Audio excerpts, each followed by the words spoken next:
1,500 years ago, everybody knew the Earth was the center of the universe. 500 years ago, everybody knew the Earth was flat. And 15 minutes ago, you knew that people were alone on this planet. Imagine what you'll know tomorrow. Welcome back to the Grimerica show, guys. We got a special guest today. It's going to be Robbie Graham. But first, with me as always is Graham. How's it going, Graham? Hey, I'm doing really good. I finally made it to meditation. It's been a while this morning. How was that? That was good. It was really good. I was really quite relaxed and able to focus. Must be nice. I was working. Sorry, buddy. So, but you went to see Pacific Rim last night, didn't you? Yeah, actually, it was opening night. I went with a friend, actually, who happened to tell me about his UFO sighting from a plane the other day. It was pretty cool. Oh, really? Yeah. Do tell. Well, he just saw this this bright light that kind of went down and out really quick, and he showed me a picture he found online. So he didn't take a picture, but he showed me a picture of exactly what it looks like. Nice. And it was right when he looked out the window. So you should get that picture. Get him to send it to you. Okay, yeah, I will.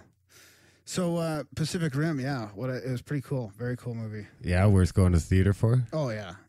So I saw it in IMAX opening night, and it's just one of those things. It makes you, the effects are so good and so creative, like the machines that the guys are having to run, right? And they drift their brains together. It just seems so real. It seems like we could actually make them, you know?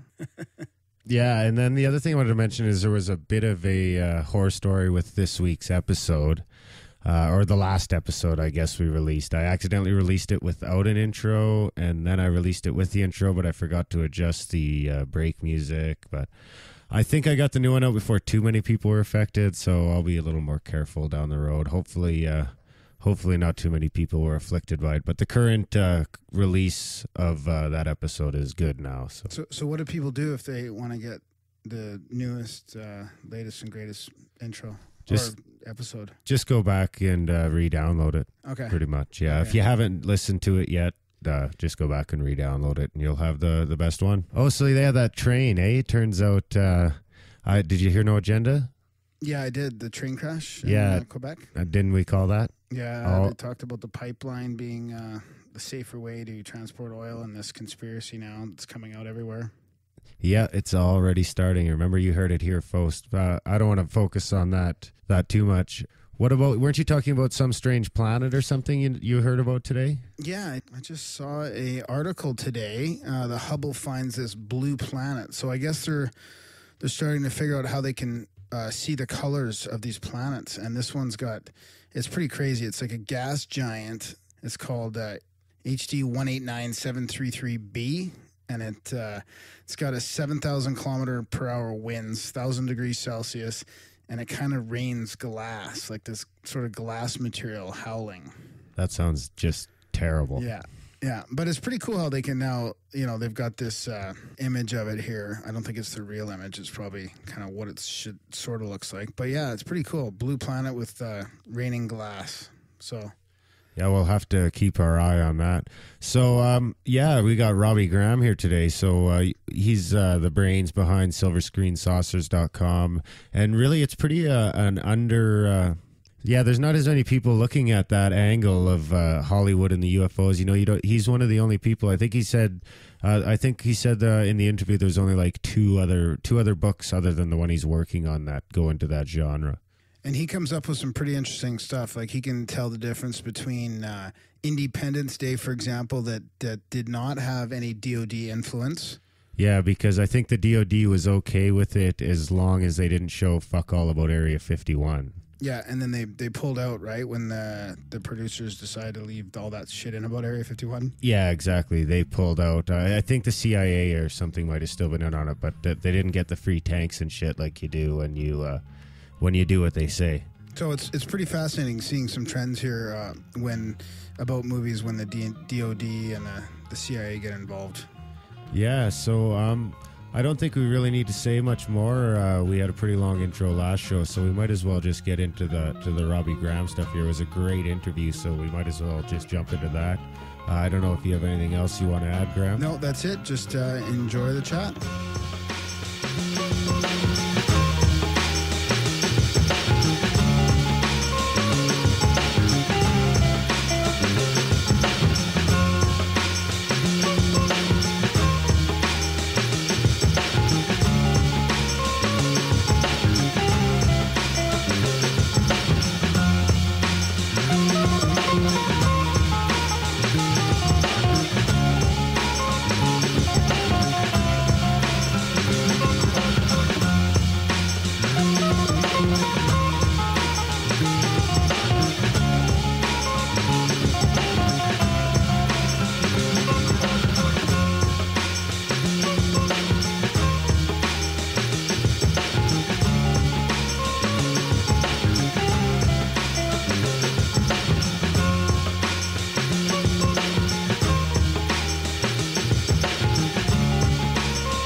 Okay, guys, welcome back to the Grimerica show. We've got Robbie Graham from sliverscreensaucers.com with us today. But first of all, of course, we've got Graham with me as always. How's it going, Graham?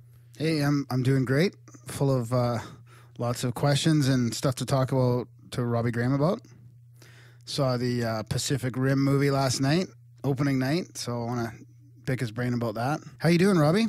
I'm good, thanks. Yeah, thanks for having me, guys. It's been a long time coming, but yeah, it's great to finally speak to you. And I'm going to have to disappoint you right off the bat because I still haven't seen Pacific Rim. I think we'll let you slide on that one. Didn't it just come out last night? Yeah, I decided to go at the last minute. I just went to the IMAX. It was actually really good. Yeah. Well, I'm a big fan of Del Toro's, so I'm keen to see it. That's good. So you've been you've had this website now, Silver Screen Saucers, for quite a while. You've been on quite a few podcasts. I heard that you're thinking about a book, and you were headed towards a Ph.D. So there's lots of stuff to talk about. Do you want to kind of give everybody a little rundown of kind of where you're at and where you've come from in the last couple of years? Sure. Well, the Silver Screen Saucers brand, so to speak, such as it is, began in 2011 when I set up the blog, and it was really it was set up as for my own use, really, as much as anyone else's. I wanted to create an online archive for my own research to assist me in the Ph.D. that I was doing at the time. I've since withdrawn from that program and explained the reasons on my blog, and I'm happy to do so to you guys in a minute as well. Mm-hmm. Yeah, at the time it was like a resource for me, really. It was a resource, and then it kind of started to attract a little bit of attention within the UFO community, and it started to grow a little bit. And so I just sort of got quite addicted to updating it, and you know, things grew from there, really. And then the PhD, as I say, I was originally working towards a PhD, which began in 2000. I think I enrolled on the PhD program in 2009 as a full-time student, following work I'd been doing as a college lecturer before I sort of plunged feet first into the UFO stuff. I was a college lecturer in film and media, and I really wanted to get more into. I always had this itch that needed scratching to do with UFOs. It's something I've been interested in since I was a teenager, about 15 years old. It's come in and out of my life as an interest, but it's never really gone away. So I wanted to really get it out of my system, so to speak, really. I was constantly having ideas about how the phenomenon was represented on screen. And so the blog was a way of expressing that. And then I thought, you know, it would be great to take this further. Why not do a PhD? So I enrolled in the PhD program. I spent several years, both full-time and part-time, on the PhD.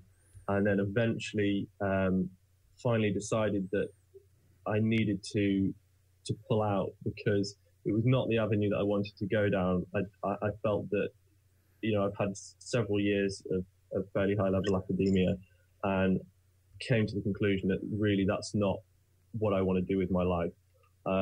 It's not for me personally. Was that a hard decision? Because it must have had an attraction to it, because I mean, not many people can say they have a PhD in that genre, right? Yeah. Well, as far as I'm aware, it would have been the only PhD on that topic to have been conducted anywhere. But I mean, there have been similar, but not specifically to do with representations of UFOs and ETs. And the approach that I was taking was a difficult one, because I wasn't willing to compromise my own. I don't like the word beliefs, but beliefs about the phenomenon, so to speak. Because obviously, when you're in academia at that level, it's everything that you are writing and saying is scrutinized to the nth degree. And if you're talking about UFOs and extraterrestrials being an actual objectively real phenomenon involving potentially non-human intelligences, there aren't, frankly, many people within the academic community who are willing to even give that a moment's consideration, and therefore it's very difficult to try and talk about that in a PhD in a literal way, without. And so I did my best to do that, and I was going down that route, and slowly they were starting to kind of push you out. Well, no, it wasn't. It wasn't that. That wasn't the case at all. I certainly wasn't pushed out. It was very much my decision. My supervisors were supportive of me, but they were having difficulty, I think, with the route that I was trying to take it. Ultimately, the reason that I decided to pull out was because, as I say, it would have taken several years more time to complete, and it was a self-funded PhD, so it was costing a fortune. And because I wasn't really earning it, because I wasn't earning much to speak of at the time, it was very hard to justify financially to continue with something that really is only going to be of use to me if I wanted to go into the academic world as a professional. Yeah, right. So, a PhD is all well and good, but, it's not really going to help you get a job unless you're applying for a job within a university. And as I said, I'd made the decision. I'd kind of known all along that that's not really the route that I wanted to go down. And therefore I thought, why am I doing this? Why am I doing this PhD? And the reason I was doing it in the first place, to be quite honest, was as a legitimate escape route from the job that I was currently in. And I thought, I suppose subconsciously I thought, I can legitimately quit this college job and pursue the UFO angle in a credible way by doing a PhD. But then I realized sort of halfway down that road that I didn't really like the destination, which was academia professionally. So I felt that, I still want to write about this. I still want to explore this subject, but I'd rather do it in my own way and in a more populist fashion, which I'm more comfortable with, to be quite honest. So I thought, well, I'm not going to waste the vast amount of research that I've done for the PhD. I'd already written thousands and thousands of words for it. So what I did was I started to adapt the material that I'd already produced for the PhD, and decided to adapt that for a populist book, which is called Sliverscreensaucers. So I've been working on that now for a ridiculous amount of time. I'm trying to make it, the one-stop shop for anyone who is interested in this topic. There's only ever been 2 other books written on UFOs in Hollywood ever, which is astounding because, in the UFO community, everyone seems to be at least have a casual interest in how the phenomenon is represented on screen. And of course, there's discussion about this in many books, but only 2 books which have ever been solely dedicated to this subject. And both of those are now 14, 15 years out of date. So I thought this really is ripe for an updating, for a reevaluation, and for a new approach. And so I thought that I would, really explore this subject in a scholarly way, if not an academic one. So that's what I'm doing. I'm now halfway through an 8-chapter book called Sliverscreensaucers: Sorting Fact from Fantasy and Hollywood UFO Movies. Bryce Zabel is writing the foreword for the book, and it was Bryce who really encouraged me in the first place to steam ahead with it. I guess I was kind of delaying the book, and Bryce and I met in 2011, and he proposed that we work together and write the book together, which we both agreed to, and we thought that would be great. Eventually, Bryce decided that it would be better if I were to write the book alone, with him writing the foreword and then him kind of, doing other things to contribute to the book. So that's what's happened. So I'm writing the book, Bryce is writing the foreword, and in the meantime, Bryce and another party are slowly working on a potential TV documentary adaptation of the book. So it's all starting to develop, but slowly, and things are all still very much up in the air. But I'm hoping that things will pan out, and that the book comes together, and hopefully will be published next year. I'm aiming for a completion date of spring 2014 and a publication date sometime next year. And then if a TV adaptation does come to fruition in the near future, then that would be fantastic. So how much did I suppose your time spent in the academic world must have just only helped to sharpen your instincts for Because I'd imagine you had to take a fairly skeptical approach in your work there. Yeah, that was it, and that was it was difficult. It was totally. I'm all for skepticism. Obviously, you have to be skeptical in this subject because it's so full of crap. And but I, at the same time, I've long been of the opinion that dealing with an objectively real phenomenon, a physical phenomenon, not always physical, but for the most part physical, and that we're dealing with actual biological intelligences, not necessarily always biological intelligences, but for the most part.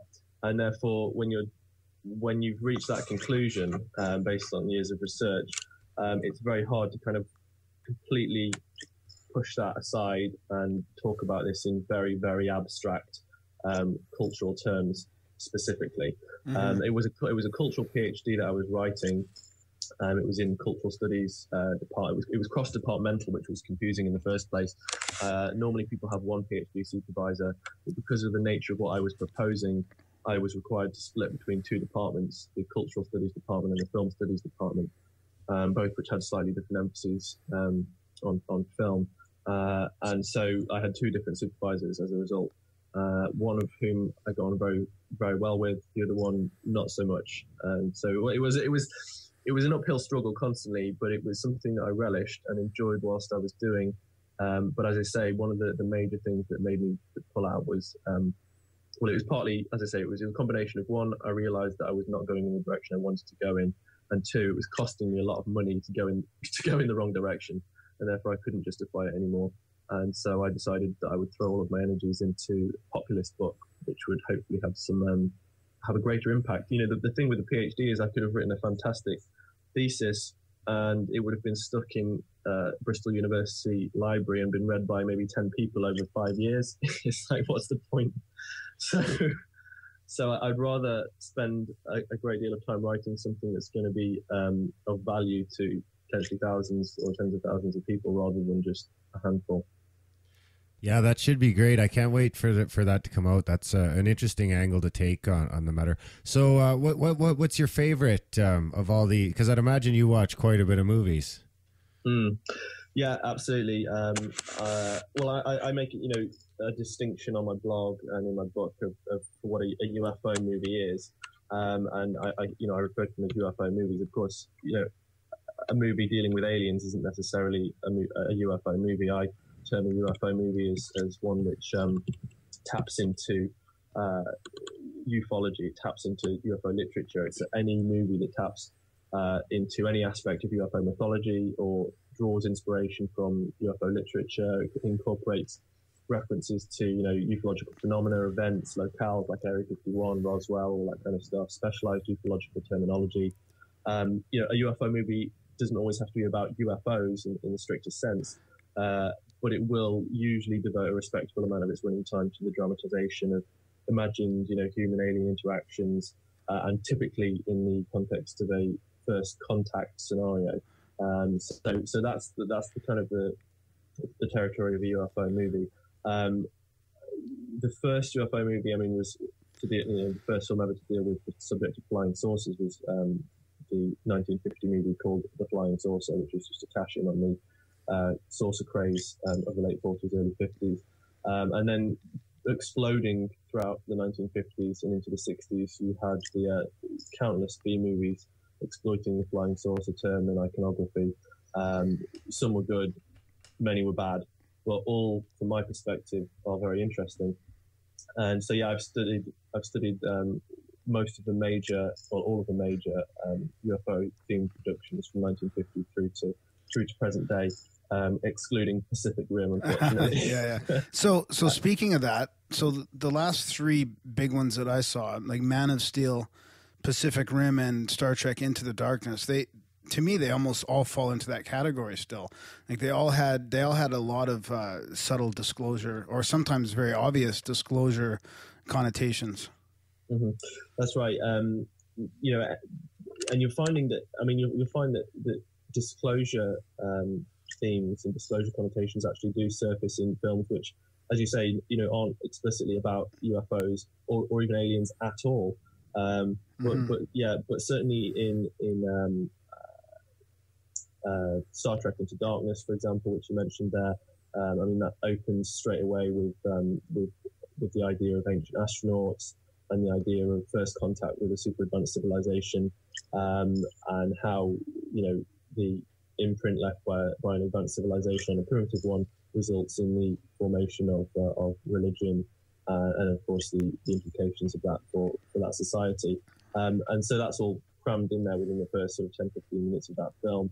And there are other ufological themes explored in that film as well, and throughout the Star Trek franchise, not only in the films but in several episodes of the TV series Voyager, Deep Space Nine. Several episodes have been devoted to exploring UFO-related ideas.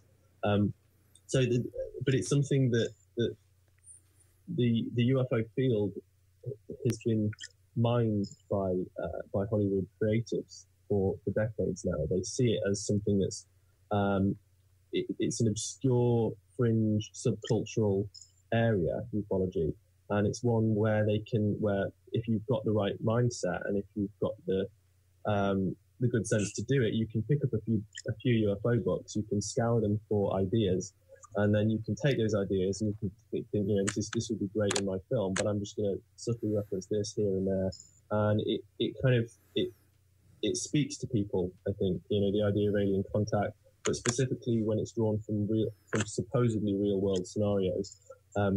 So you have seen, especially since beginning in the 90s, really, when the X-Files became hugely popular in 1993 and throughout the 1990s, and then various other films such as Men in Black and Independence Day in that same decade. UFO fever really just was sweeping Hollywood, and it's never really died away. We've actually had more UFO movies produced in the last decade than you have, you know, really in the previous two, or at least more films which explore ufological themes.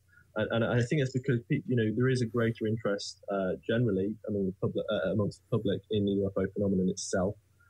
It's never out of the news media in one form or another, whether it's local news media, whether it's national news media. Typically, that coverage is sensationalized or mocking in its tone, but nevertheless, the idea of alien contact and of extraterrestrial visitation is ever in the public mind, and therefore it's something that's constantly, I think, in the minds of filmmakers and creative people in the industry. So it's no surprise that we do continue to see detailed explorations of ufology, although it's rarely talked about in those terms. Do you think there's that's an intentional trend? Is there something going on behind the scenes, like to? Well, this is one of the enduring questions that conspiracy folk ask when it comes to Hollywood UFO movies. And it's an interesting question, and they're right to ask it. I don't think the answer is a simple one. People, you know, think that because we're seeing so many UFO-themed productions, that there is some kind of a grand conspiracy, there is a grand design behind this, and it's an attempt to acclimate the public to the reality of the UFO phenomenon, and that it's a forerunner to disclosure. But that makes a great many assumptions, and it's really not so simple. I've done a great deal of research into the government's relationship with the movie industry, the military's relationship with the movie industry, with Hollywood specifically, since the early 1950s. That really kind of kicked off.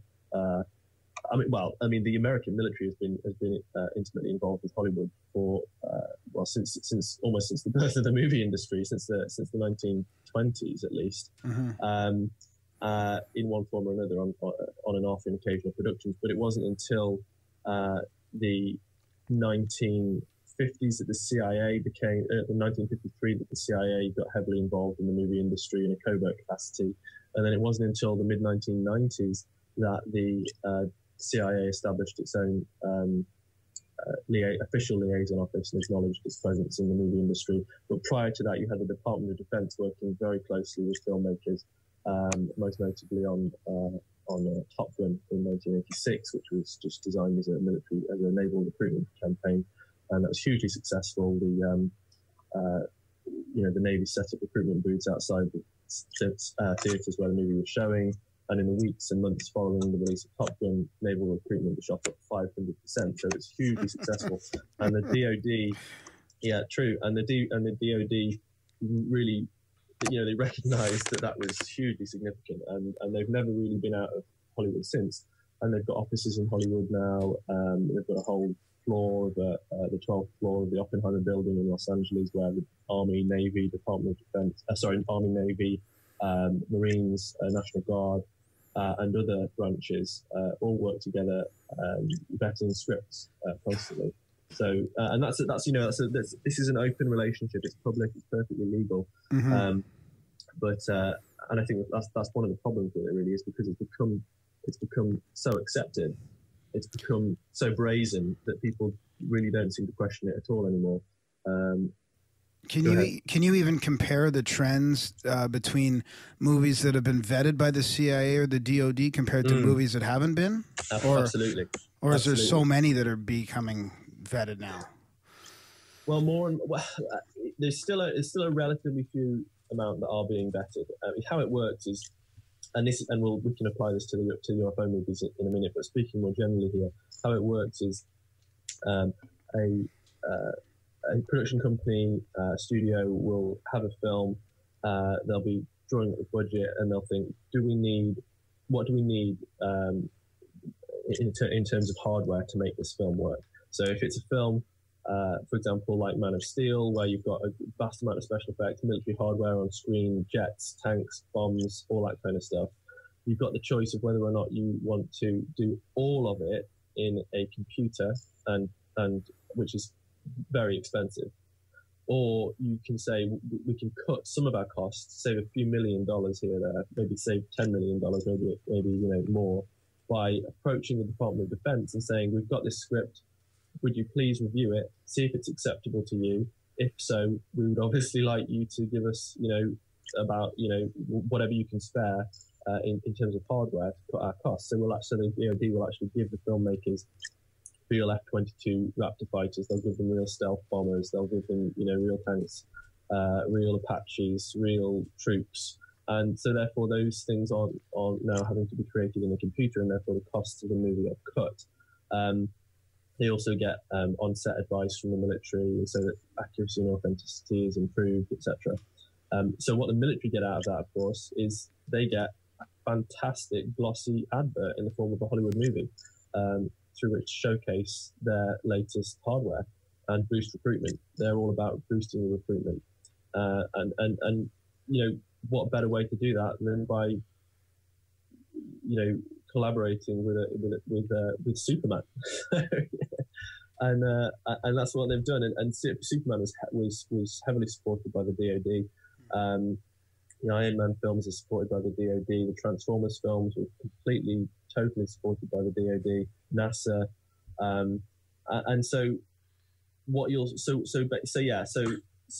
what you'll have though is when the filmmakers submit the scripts for approval, the DoD have their staffers go through with a highlighter several times, and they will make detailed notes on the script, and they will see fit to make recommendations for changes. So if there's anything in the script that is remotely anti-military, remotely, they're not so concerned with other agencies being portrayed negatively. It's very self-serving. So, for example, if a filmmaker wants the cooperation of the Air Force will be very geared towards looking at how the Air Force is represented. The Air Force won't really care that much how the Marines are represented, and vice versa. And the same with the CIA. The CIA don't care how the DoD is represented, and the DoD don't really care how the CIA is represented. That sounds strange, but it does seem to be the case.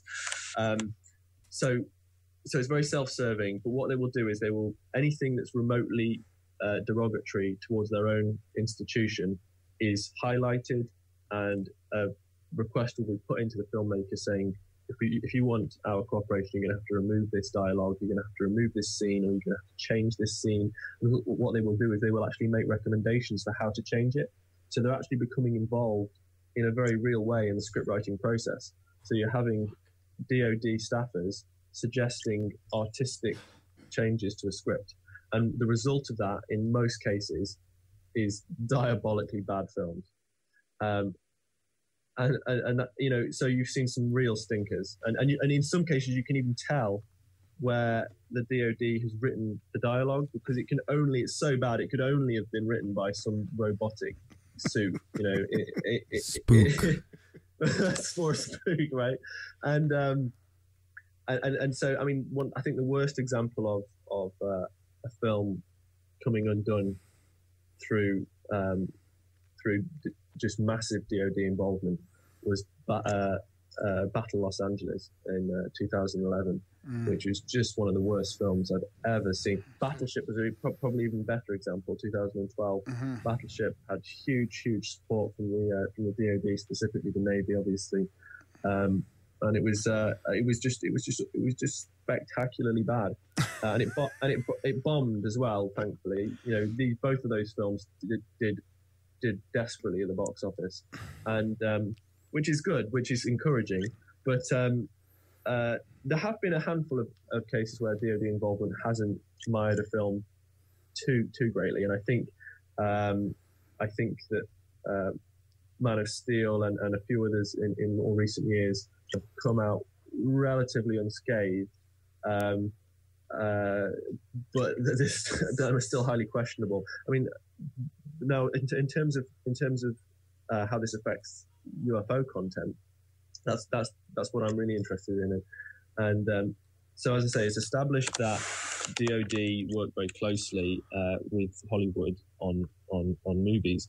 But how does this affect UFO content? Well, going back to the 1950s, any instance where the DoD has been sniffing around movies to do with UFOs, those movies have been either censored, or they've been blocked, or they've been monitored, or they've been altered in some way.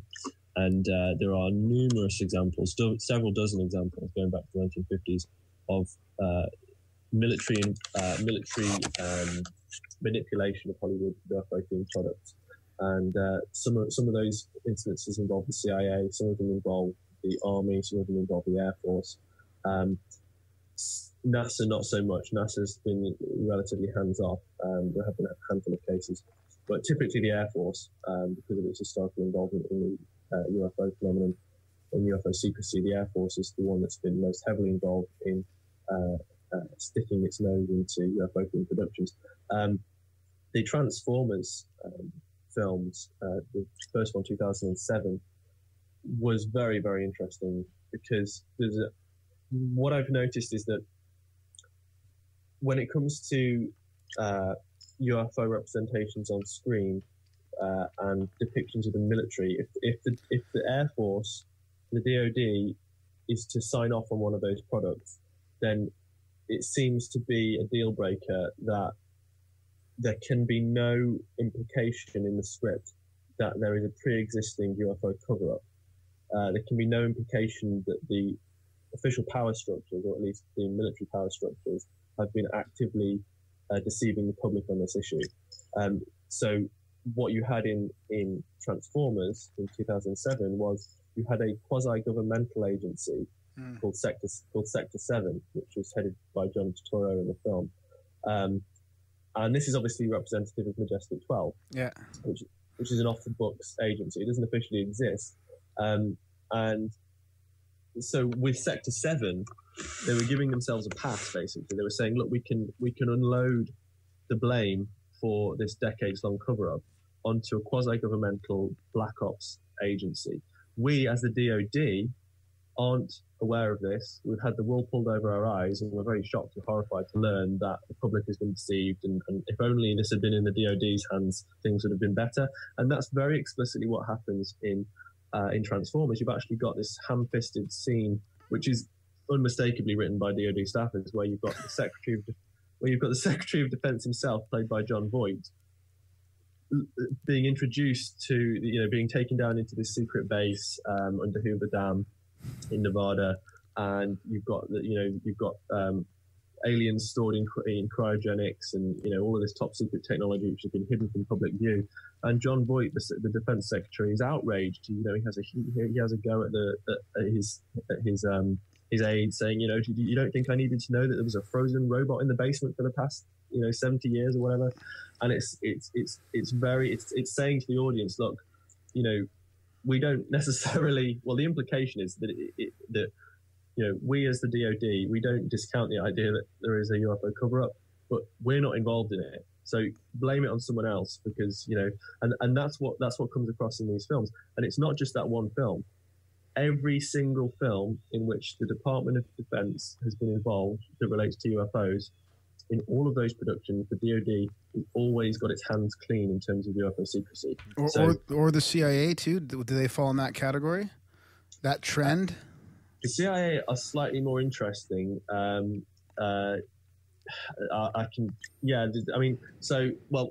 To just finish that, so for example, Battle Los Angeles, there's no pre-existing knowledge of a government right. So it's same with Battleship. There's absolutely no right, and loads of these films. There's no prior knowledge of UFO visitation among the military, and so they're absolved, and that's something that you can identify across multiple productions, and that's not a coincidence. And that makes sense, obviously. You're going to do that. Yeah. Now, with the CIA, it is slightly more interesting. It's harder to figure out what their agenda is, to be quite honest. With the DoD, the agenda seems to be it's perception management. It's neither acclamation nor debunking. It's sometimes acclamation, it's sometimes debunking, but it depends on the production, it depends on the decade, it depends on what the agenda is at the time. That's why it's so confusing. And so many people say, well, they seem to be running hot and cold. Why 1 minute are they showing us ET as a friendly little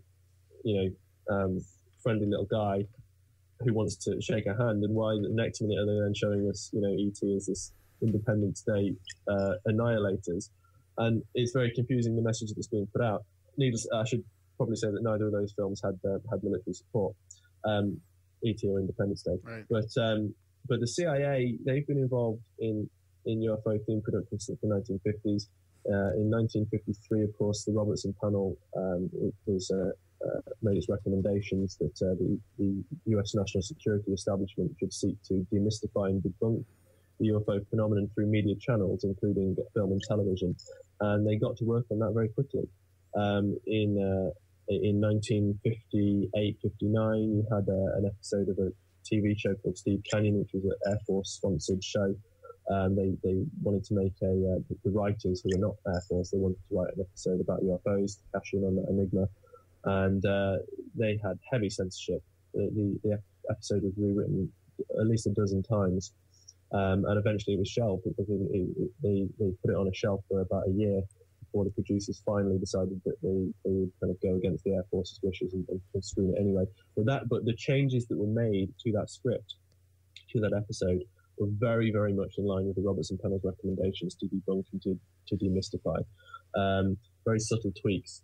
And you had an example in 1966 of a documentary narrated by Walter Cronkite about UFOs being censored, and that was confirmed in a letter by one of the producers of the film, acknowledging that he had brought that product in line with the Robertson panel's recommendations, explicitly stating that. And that was about 13, 14 years after the Robertson panel had disbanded, so its effect was still being felt.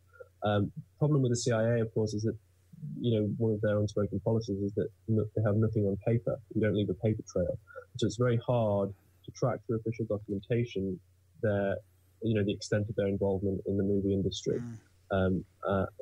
Because technically, of course, they're not allowed to be involved in the movie industry in a covert capacity because they're not allowed to operate on US soil in a covert capacity. So that's why they set up their official liaison office in 1995, 96, where they kind of came out of the shadows, so to speak, and said, look, we are working with filmmakers, and it's all about you. It's all about making your film better. But it's also about making sure that you are portraying us accurately on screen, and that you are not misunderstanding what we do. Well, that's really not what their involvement is about. Needless to say, it's about managing perceptions of hot button national security issues through subtle script changes and through intimate relationships with producers, writers, screenwriters, actors, even studio heads and the heads of the parent companies themselves.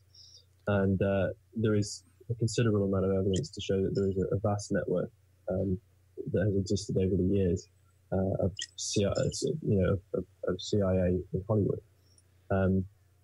Carl Bernstein looked at all of this in the 70s, in the late 1970s, exposing the full extent of the CIA's infiltration of the news media. However, there's very little research been done on CIA's infiltration of entertainment media. And there have been a couple of books written, very good, one of which is Tricia Jenkins' book called CIA in Hollywood, CIA in Hollywood, How the Agency Subverts Film and Television, which is very good. It's an academic book. But Tricia even censored herself in the book. She told a friend of mine that she was too afraid to actually write all of the things that she'd learned in her book. And she acknowledged that even the vast amount of information she'd uncovered in her research, which is presented in her book, is just the tip of the iceberg as far as the CIA's involvement in the entertainment industry is concerned. It's something that we will probably never get to the bottom of, and therefore it does require a certain amount of grounded speculation. So, is all this shit being done on the taxpayer's dime? I would imagine at the same time. Yeah. Yes, it is. Yeah. So they're basically spending taxpayer money and giving these movie corporations a break at the same time. Mm-hmm. Yeah. I mean, I expect that some of the CIA's activities in Hollywood. It's highly speculative, to be honest, because there's so little known about it. But it wouldn't surprise me if some of the CIA's activities in Hollywood involve black budget monies, and therefore but it's as I say, it's something where you don't need a great amount of manpower to make this work. All you have to do is you have to have maybe several dozen well-placed assets within the industry at various different choke points, shall we say, at different gateways in the industry. You would have maybe a handful of CIA assets, either paid or unpaid. Some people are willing to do it just because they feel they're serving the country. They feel that they like the allure of the agency and the perks that the secret state can offer. Some people will be on the payroll. But what you have is you build up a network as CIA operative. You build up a network of creatives within the entertainment industry who will do as you ask them, essentially, on certain occasions. So what you have is you'll have certain individuals, for example, perhaps working as script readers, people who actually vet the scripts before they even get to the relevant people within the studio. If anything comes in which is really challenging to the systems of authority, which is really controversial and potentially explosive, then obviously that just gets thrown out the window or shredded, and no one ever hears about that again. You have then people at different stages. So you have people working as producers, production companies. You have people within studios, within the major studios such as Fox and Universal, Sony, and so you have people who work within sort of lower management. For example, you would have people working as look. All you have to do is look at the boards of directors of pretty much every major studio, and then you look at the boards of directors of the parent companies of those studios, and it only takes literally a few minutes online to see who else these people are connected with and what other boards of directors they sit on. When we're talking about Boeing, we're talking about General Electric, we're talking about all of these people. They walk in the same circles. It's a revolving door, and so you don't really have to exert a great amount of energy to influence subtle changes within entertainment products.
So it's hard to discount the trend that seems to be happening with invasion movies, right? Like even Pacific Rim ended up being it was an interdimensional invasion as opposed to like an outer space invasion, but they all seem to be going in that direction. Like where's the friendly ET movies?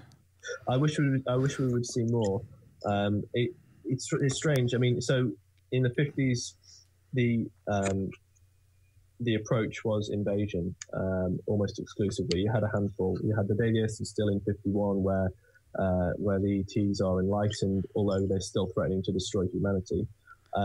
You had it came from outer space, 1956, I believe, where the ETs aren't actually hostile, but they're nevertheless pretty scary. You had This Island Earth and a handful of others in the 50s and 60s where you had benevolent, or at least non-hostile ETs. But overwhelmingly, these films were dealing with monstrous creatures who were here to enslave or eat us. And then this trend continued throughout the 60s, 70s. You actually had a lull in the production of explicitly UFO-themed productions in the 60s and 70s. People seem to have got tired of the genre, although you did see a handful. And then in the 70s, of course, Spielberg completely revived the genre with his throwback to the 50s movies with Close Encounters of the Third Kind, which was a phenomenal success. And he showed the world, of course, there that these things can be portrayed as enlightened and here to well, at least they're not here to destroy us. They're here to actually welcome us into their intergalactic community. And that film was hugely successful. So on the back of that, of course, you then had Spielberg himself again produce and direct E.T. in 1982, the most successful film of all time at that time. And then you had lots of imitators throughout the 1980s. And the 80s became a decade characterized by Christ-like alien figure. So you had Starman, you had Cocoon, you had Batteries Not Included, aliens that were here to make our lives better with their advanced technology and wondrous, extrasensory perception, and universal love. And this was the theme that carried throughout the 1980s. We did, of course, have a handful of nasty alien movies throughout the 1980s as well. The Thing, John Carpenter's The Thing, which is a masterpiece, came out the same year as E.T. and just bombed at the box office. It was an absolute flop. It was an absolutely incredible film, but the attitude of the time was we'd rather go and see E.T. than The Thing, and that really was something that filmmakers took notice of, and that the studios took notice of in the 1980s, and that's why you had this huge influx of friendly E.T. movies. And then what happened was in the 1990s, when the X-Files came out in 93, you had the introduction of these darker, more sinister conspiratorial themes relating to UFOs. And of course, the X-Files drew so much of its inspiration from established ufological literature anyway. And so what you started to have then was the merging very seamlessly of supposedly factual events and debates and terminology in the UFO community, you had that merge with very speculative and fictionalized Hollywood products. And so the blurring of fact and fantasy really became almost complete by, I would say, the mid-1990s. And that's kind of problematic, I think. But it's very hard to know what by this point what's influencing what. Is it the sci-fi? Is it the UFO phenomenon? Sorry, is it filmmakers who are being influenced by the UFO phenomenon, or is it? Excuse me, I'm not expressing this. Is it the UFO community that's taking its cue, it's taking its ideas from Hollywood, or vice versa? And it's very difficult to know the answer to that in most cases, because, as I say, the melding of these two has become so tight, so complete over the last couple of decades that it's as I say, it's very problematic. Anyway, in the 1990s, then you had these themes just continue to explode, and by the end of the 1990s, I would have expected, to be honest, that the whole subgenre of UFO movies would have collapsed in on itself. But it really hasn't. It's evolved to an extent, and it's evolved as the UFO community has evolved. So what you're starting to see is whenever any major development takes place within the UFO community, within the UFO research community, it seems to be a couple of years later reflected, albeit obliquely sometimes, in the content of UFO movies. And so basically you've just got creatives constantly looking at UFO books, but no, they don't even have to look at books anymore because it's all online. So they just trawl the internet for the latest UFO sightings. So that the design of the craft are often influenced by what's online, by what people report. The design of the aliens, of course, the grey aliens. They, you saw shades of the grey aliens in the 1960s in certain productions, and even in the 1950s, but they didn't become fully formed in the way that they are reported today until the X-Files in 1993, and then of course in Paul David's Roswell movie in 1994, and then in numerous films since. And just this week you've got two films in cinemas, VHS 2, which is the horror anthology, one of the segments of which is about alien abduction, and which features the archetypal alien grey. And you've also got another film called Absence, which is also about alien abduction, and which also features the archetypal greys. So this image of the grey has become seared into popular imagination, thanks in no small part to Hollywood. What about some of the lesser known themes you've seen? Like in Andromeda Strain, you had the space bacteria sort of theme, and then you had like Final Fantasy kind of went the interdimensional route, and then even District 9 was kind of an interesting one too, where we were kind of the imprisoners. Yeah, and Andromeda Strain is a great film. That's something that has been explored, so that you've got the microbial threat basically there. It's something that's, because it's not so visual, because it doesn't lend itself to spectacle so much, it's something that Hollywood nowadays is not so interested in exploring, because it's all about what looks great on screen, and microbes aren't really that exciting. Well, except in Andromeda Strain, which made for a great film. But it requires skill to make a film about microbes and make them scary. And most filmmakers don't have that much skill, unfortunately.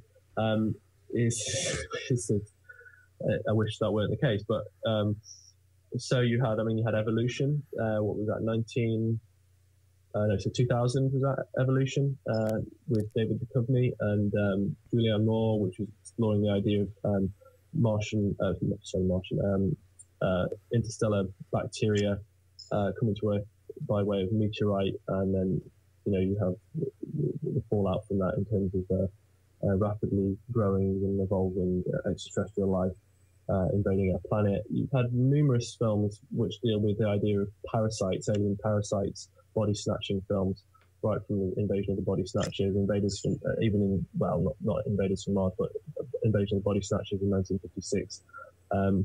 Many films since then, and right up to present day, where most recently probably The Host, that terrible Stephanie Meyer adaptation. the Tween film that came out, The Host, and films where aliens invade our bodies and in some cases our souls, and they seek to conquer Earth in a silent fashion. That's one of the frequently explored ideas in sci-fi.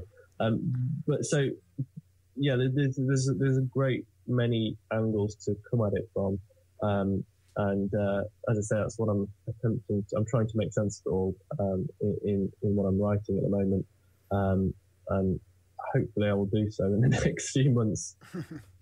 I'm sure some of the violence in movies and the invasion is happening more because of technology and just the special effects and how easy it is now to create those kind of scenes, Yeah, that's right.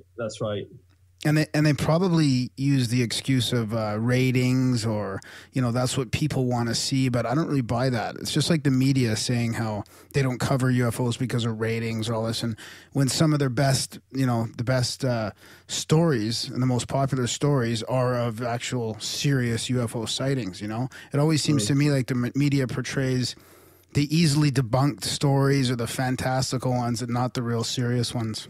Well, right. I mean, so what we've talked about so far in this conversation is mainly films which have been influenced in a generic way by ufology, but we've not talked about films which have been directly, based on allegedly real occurrences. So, for example, you have a handful of those. Mm-hmm. So, Roswell, as I mentioned before, 1994, which was a dramatization of what happened at Roswell. In 1947, you had Fire in the Sky, 1993, which was the dramatization of the Travis Walton abduction experience. You had Communion, the adaptation of the Whitley Strieber book. You've had a handful of others, but very few. And I'm not sure why that's the case, because there is. But I suppose it gives writers.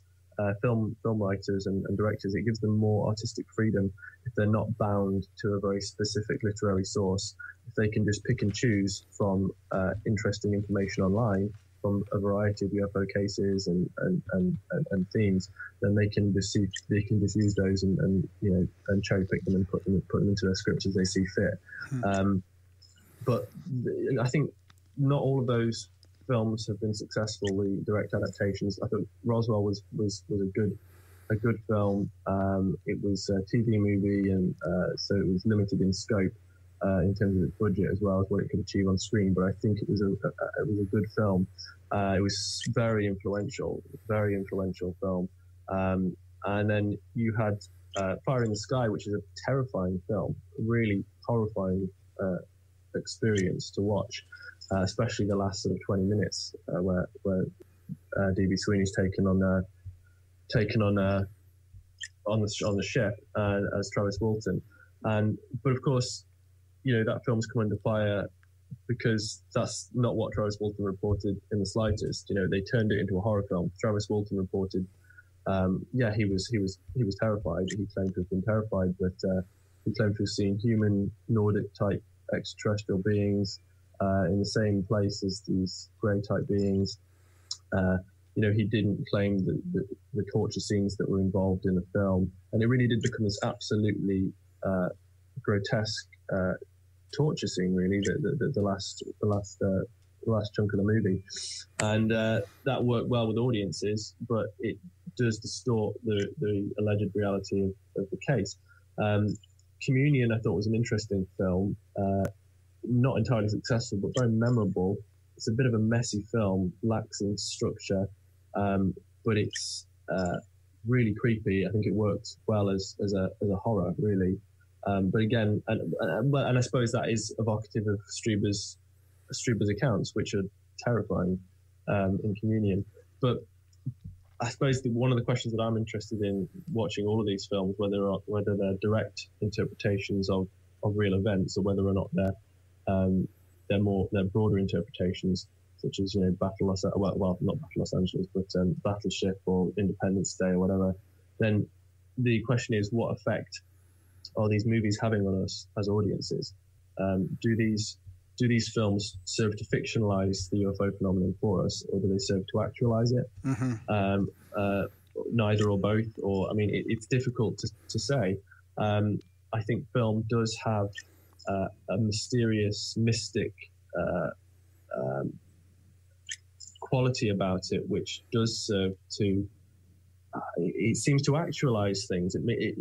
What we see at the cinema, although we recognize it as fantasy, as fiction, we go away with it indelibly stamped on our brain somehow. And I think that a lot of us find it very difficult to separate fact from fiction in the cinematic medium, especially when it's dealing with portrayals of supposedly historical events.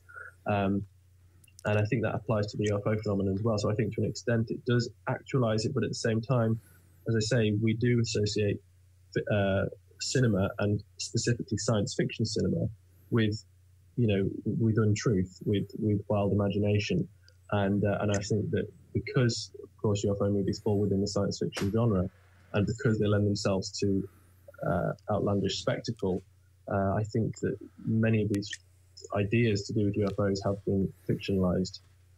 So what about sci-fi novels turned into movies? Like we've got one coming up, Ender's Game from Orson Scott Card. And then I guess we're at risk that those scripts will be tainted by DOD or CIA at some point along the way when it comes between becoming a novel to a movie. At least there you'll have a record to compare it to, I suppose. Well, I'll have to check it, but I'm not, as far as I'm aware, there is no DOD involvement in Ender's Game. As far as I'm aware, I think they've got some autonomy there. Again, usually, to clarify, it's usually the filmmakers who approach the DOD, not vice versa, because the filmmakers will recognise that. I mean, it is sometimes the case that the DOD they'll keep a close eye on the film industry because they're directly involved in it. Yeah, and if the film industry is partly CIA, anyways, then what's Well, exactly. I mean, but this is I try to avoid. I try where possible to avoid speculation. Yeah. But because I mean, there's so much of it already, and I don't think it necessarily does much good. But we'll, in terms of the DOD, at least we can talk clearly and knowledgeably about what productions they've been involved in and what the impact of that involvement has been. Yeah. With the CIA, yes, we can talk about it in a handful of cases, but for the most part, we have to speculate.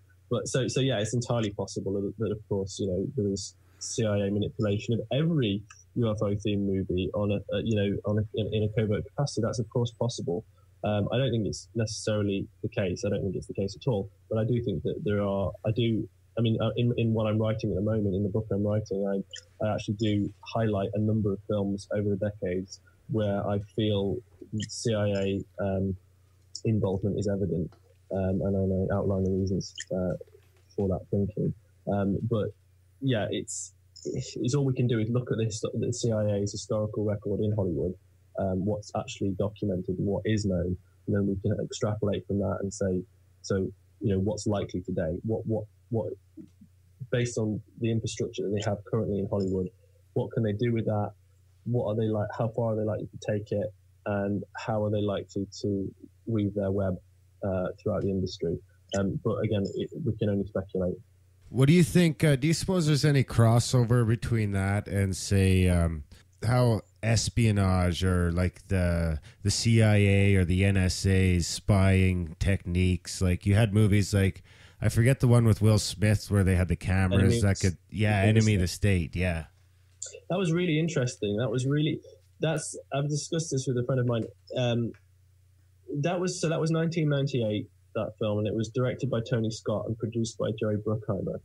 Bruckheimer has for years, and so Tony Scott, don't forget, directed Top Gun, very closely associated with the DOD. Bruckheimer is just like the DOD's pet hamster. He'll just do anything for the DOD at the drop of a hat, and pretty much every single production he's ever been involved with has had some kind of official support.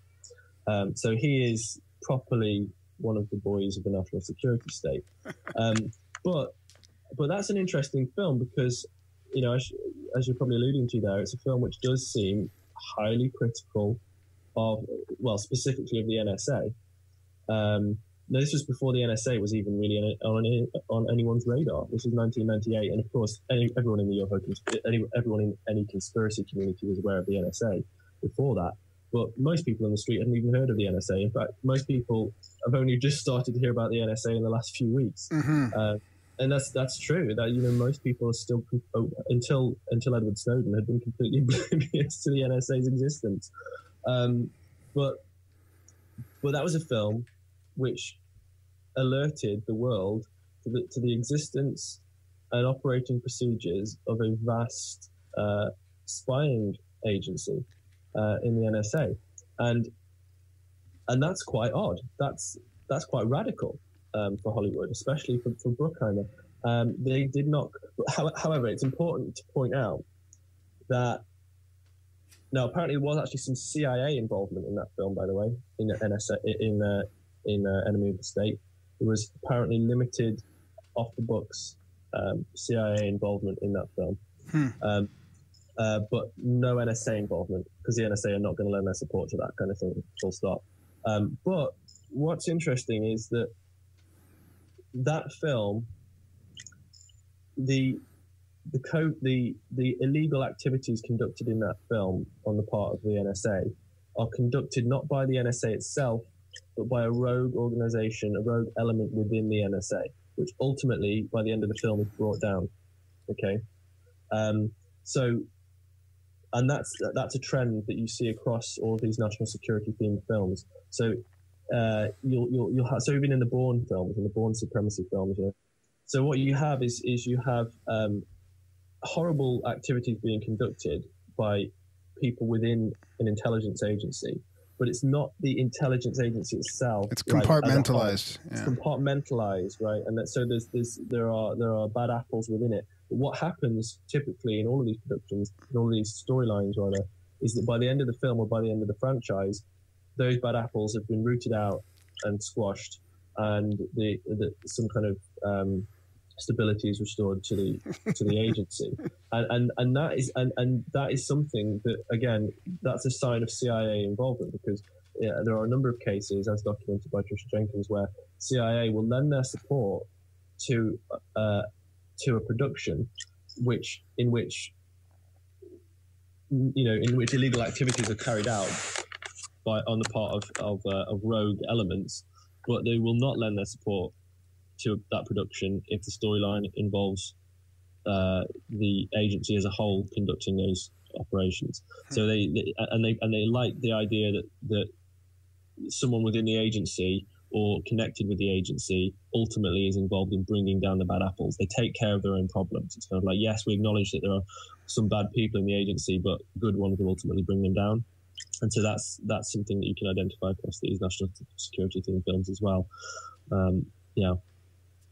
And that kind of circles back to Star Trek, where it was a rogue person that wanted to invade another planet. Yeah, with Star Trek, I don't. So Star Trek did have support from NASA, and you mean the new Star Trek, right? Yeah. With, with where it's a bad admiral or whatever that wants to wage war on the Klingons. Khan, right? No, not Khan. No, not Khan. That chick's dad, remember? Oh yeah. Oh yeah. Okay, yeah. Oh yeah. Spoiler alert. Yeah. Oops. Yeah. Yeah, no, that's right. But I mean, that's a recurring theme anyway. I mean, that doesn't always necessarily indicate, agency involvement in the film, right? And because that is just a generic trend anyway across all genres, it's just something that works well narratively.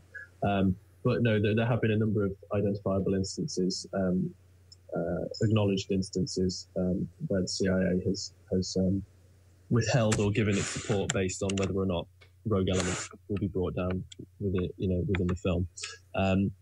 So anyway, the involvement of many branches of the military and government is extensive in Hollywood, and it seems to be getting more so with each passing year.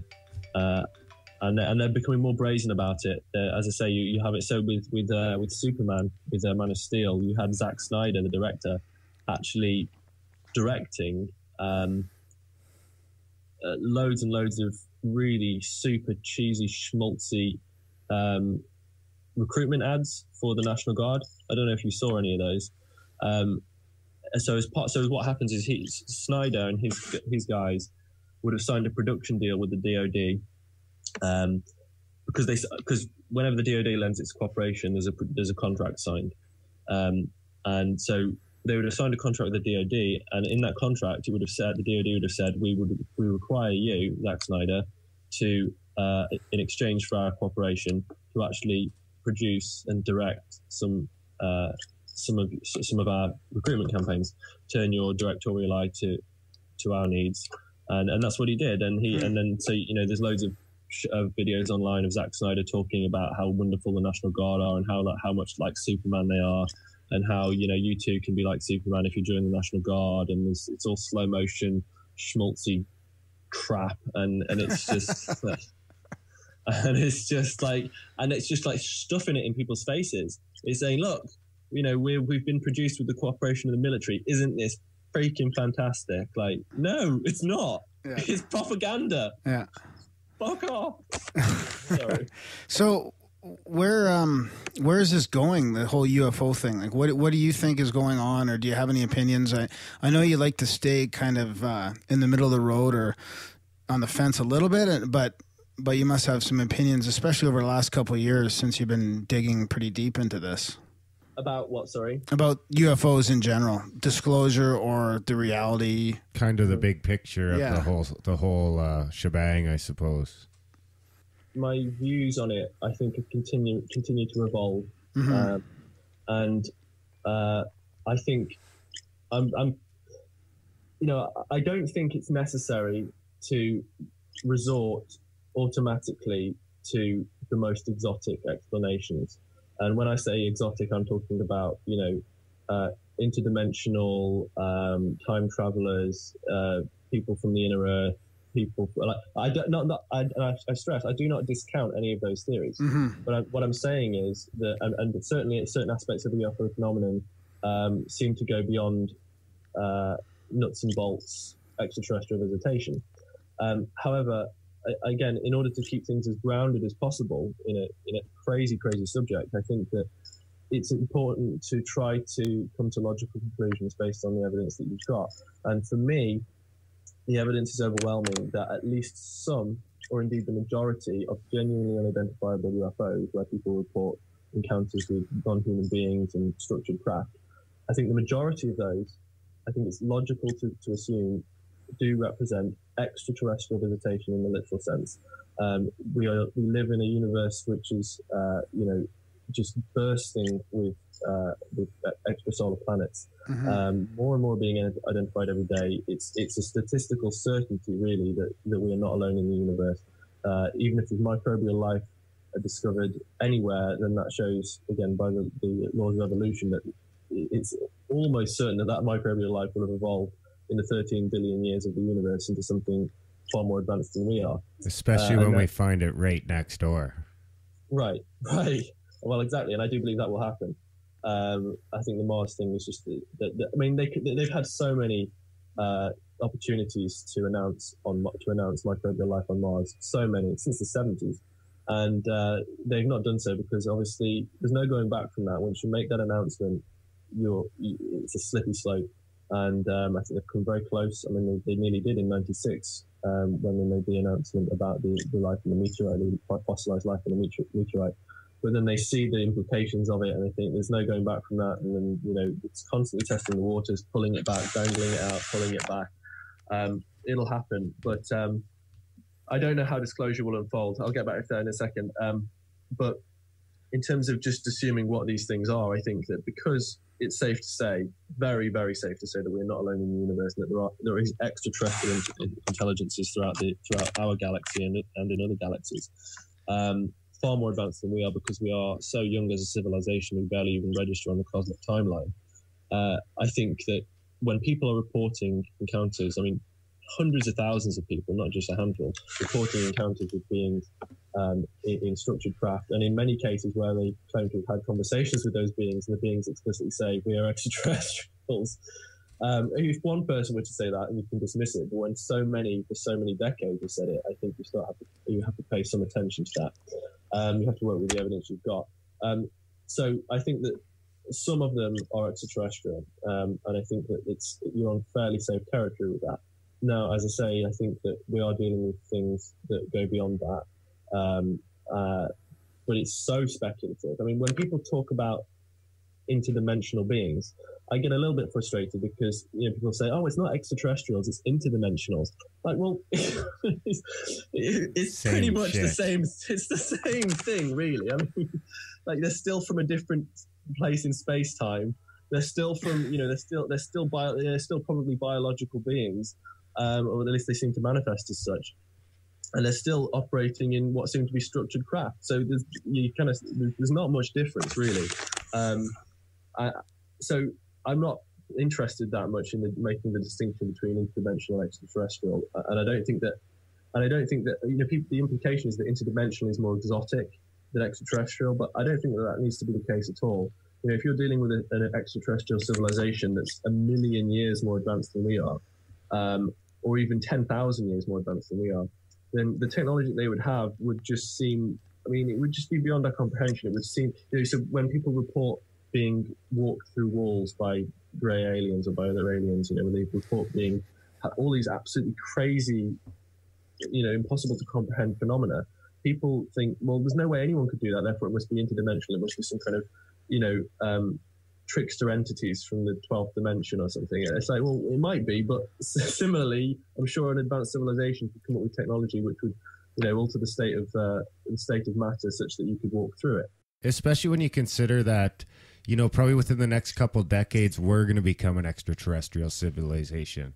And, well, exactly. And that's in like less than 10,000 years, we'll probably be walking on the surface of Mars. Graham actually might be going to Mars, as a matter of fact. Really?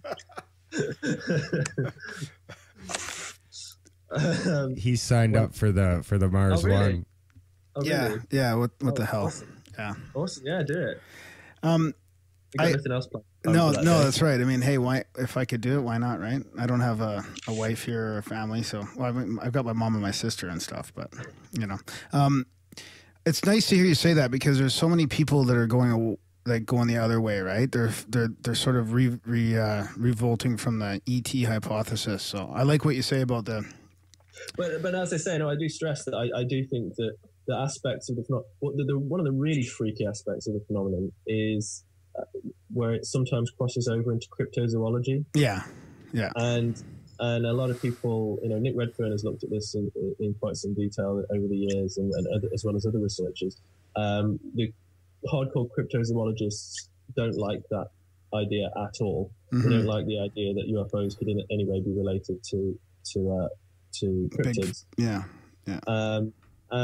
Because they want to keep their subject as legitimate as possible, even though it's not legit. I mean, it is legitimate, but it's not legitimate. It's not seen as legitimate, and so they're constantly craving for legitimacy, and therefore you can't tar Bigfoot with the UFO brush.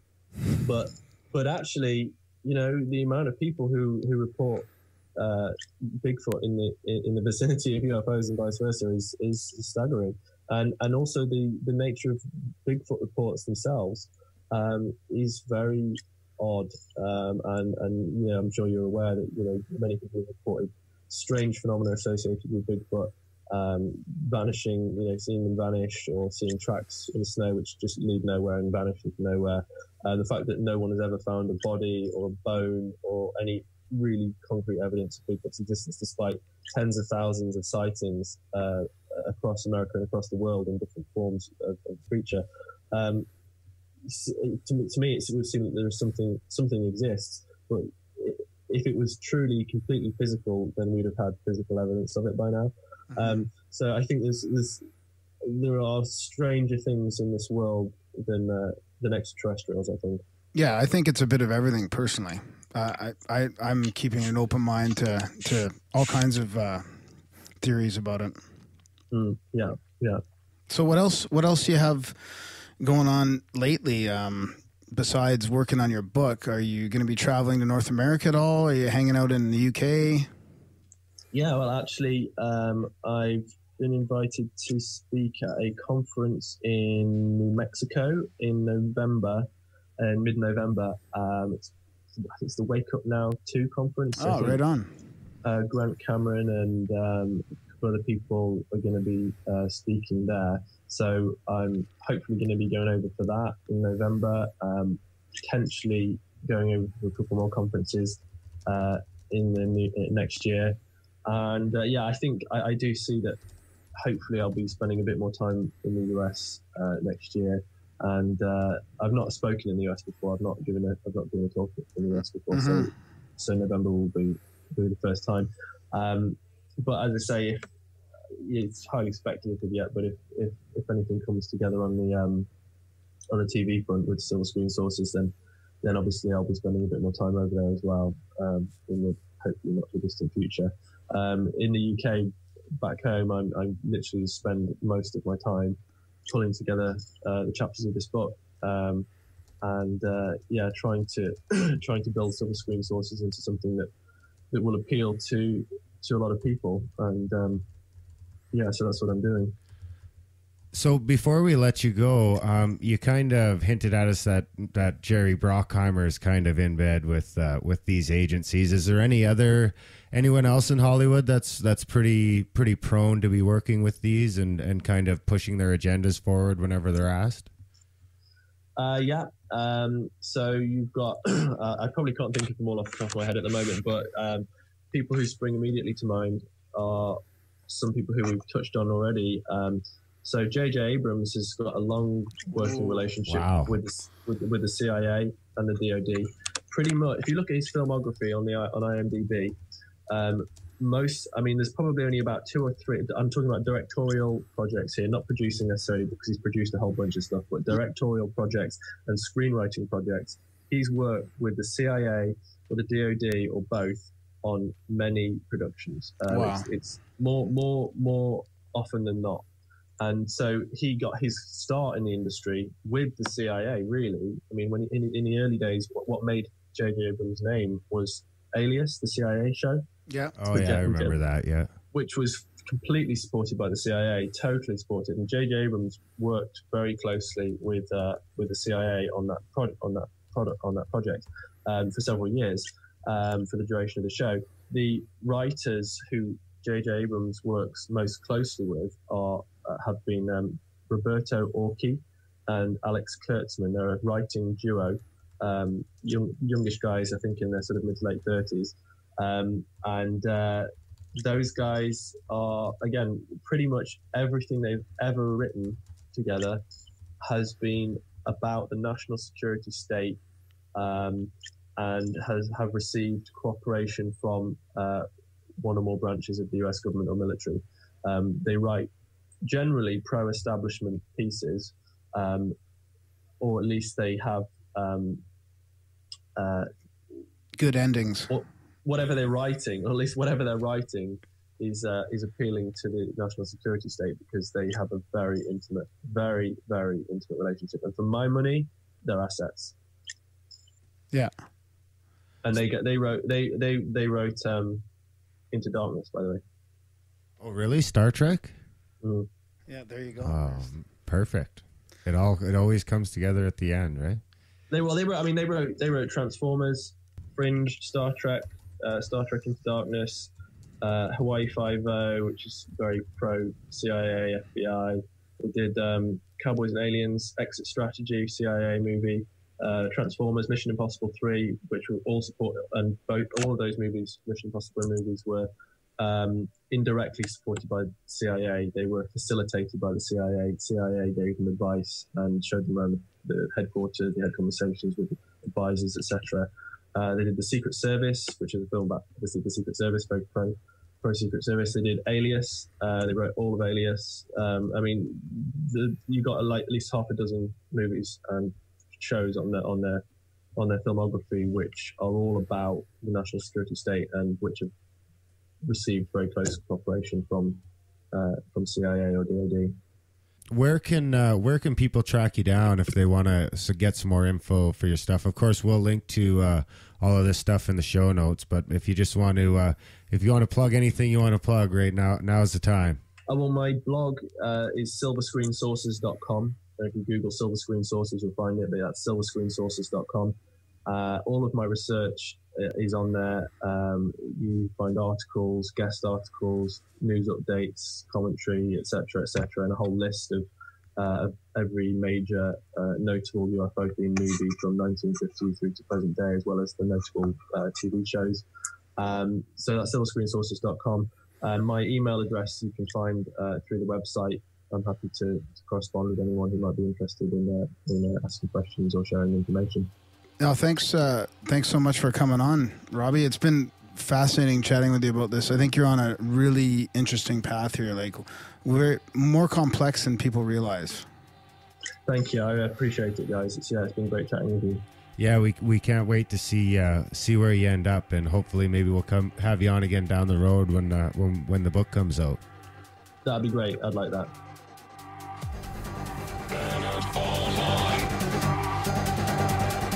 Night and day, planet online.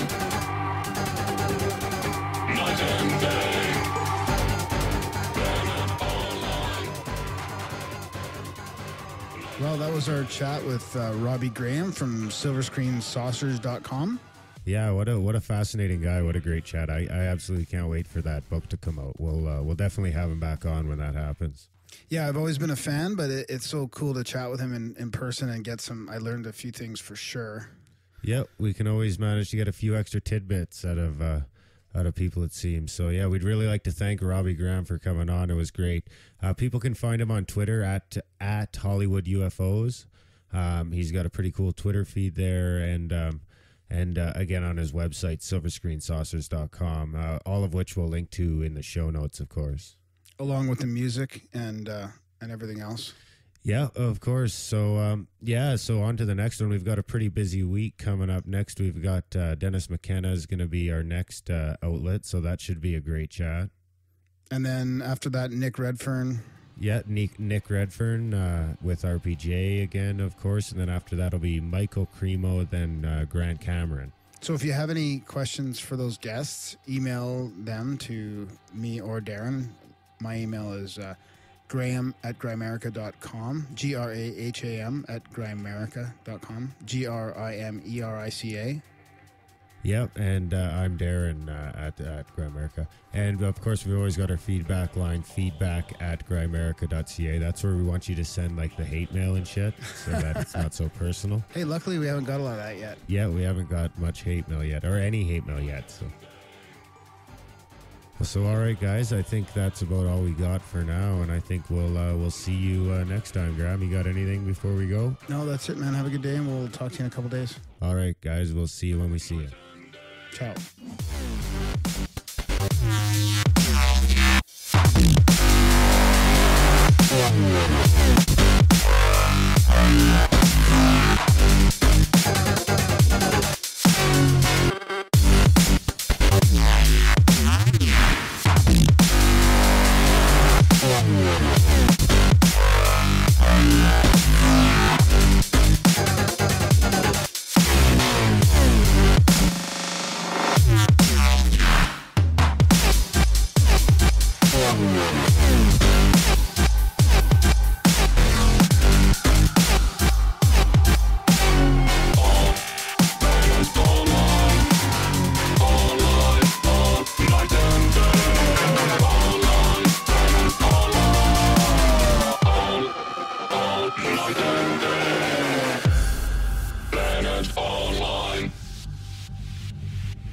Night and day, planet online. Night and day, planet online. Night and day, planet online.